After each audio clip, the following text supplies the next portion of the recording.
Bonjour, je suis Hakim L'Alam et je vous propose ma chronique du mercredi 31 août 2022. Elle s'intitule « Des mules, des mouches et son Altesse, le commandeur des croyants ». Je regardais hier soir encore le reportage de ces femmes marocaines transformées en mules, transportant des charges incroyables sur leur dos plié, courbé en deux, cassé littéralement. Marchandises hétéroclites de et vers l'Espagne, les enclaves et autres zones de commerce informel. L'équipe de reporters a suivi dans son village l'une de ces travailleuses forcées du XXIe siècle, esclaves d'un royaume musulman, guidée, dirigée par un commandeur des croyants, d'après ce qu'en dit la légende des 7 dormants sous les plants de cannabis. Et au moment d'un thé, préparé avec les moyens du bord, cette dame explique aux journalistes que l'eau, il faut aller la chercher loin, très loin du village, tout en bas, en remplir des bidons brinque-ballant sur les flancs des ânes pour ceux qui ont cette chance rare de disposer d'ânes et de mules.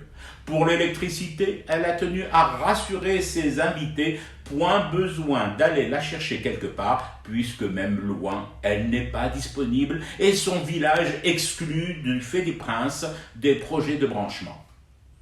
Tout en regardant ce reportage, qui n'est pas l'œuvre de la télévision algérienne ou d'un quelconque média désédien à la solde de la junte des méchants généraux, j'ai aussitôt pensé aux mouches. Oui, ces nuées de mouches électroniques qui s'abattent nuit et jour sur ma boîte, mes boîtes, les boîtes mail du journal et toutes les boîtes désédiennes qui refusent de se faire mettre en boîte par la propagande du palais de Rabat.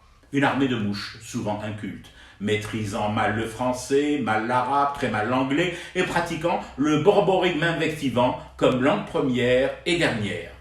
Combien d'argent pour rétribuer cette armée de mouches électroniques, ces phalanges du clavier de cyber miteux logés dans quelque édifice de sous-sol non déclaré? Quel budget, nom de Dieu, alloué à ces mules du clavier pendant que les femmes mules courent et coupent encore leur corps, plient et plient encore sous les charges infâmes, procession miséreuse surveillée par des gardes-frontières espagnols partagés entre la commisération et l'indifférence blasée. Combien de bidons, de marmites et de fûts à remplir d'eau croupie, loin de tout et loin surtout du vacarme des claviers à mouches. Oui, ma désédie n'est pas encore cet exemple flamboyant de prospérité galopante. Oui, mon Algérie se cherche encore à se donner une identité économique. Oui, bon pays mérite, parfois, souvent, passionnément, à la folie, celle de l'aimer dans la démesure.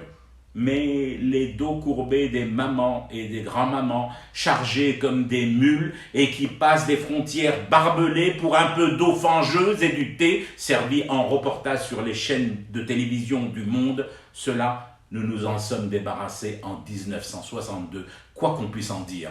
Cela, ce n'est pas chez nous, et aucun vacarme de mouches volant en escadron, rémunéré sur le dos des mules marocaines, ne pourra couvrir ce scandale planétaire. L'esclavage à quelques brassées de l'Europe. Je fume du thé et je reste éveillé. Le cauchemar continue. C'était Hakim L'Alam, je vous retrouve demain pour une autre chronique et une autre façon de dire son amour à l'Algérie.